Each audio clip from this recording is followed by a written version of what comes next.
I started teaching in 1964. I taught for a couple of years in junior high school and then moved to high school, Tottenville High School, both on Staten Island, and taught social studies and loved it. I viewed it as an extension of doing social good.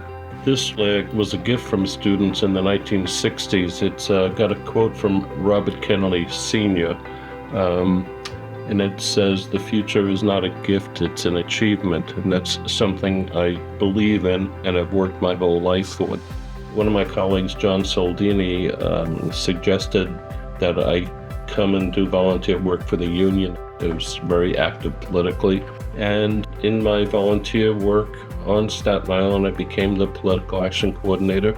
And in 1990, Sandra Feldman appointed me to be the political legislative director for the UFT in the whole city. The job of the political director was to advance issues that would help our members.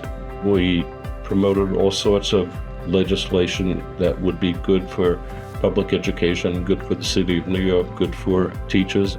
In 2006, I retired from that position, and my colleague Tom Pappas, who was the head of the retired teachers at that point, called me and said he would like to step down. Would I be interested in replacing him? And I immediately said yes. At the time that I took over, there were about 60,000 UFT retirees. I transformed it into a political arm of the union. We work very closely with the American Federation of Teachers around the country to send volunteers.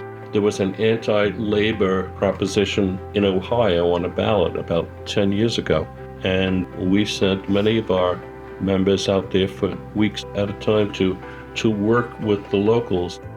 Alan Lubin had a saying, "If you're doing it alone, you're doing it wrong." The reason that we've had the kind of success that we've had is that there are so many people stepping up and doing what they can. Recently, I received the Charles Cogan Award from the UFT, and these are parentheses around my career, my union career. I'm very proud of that.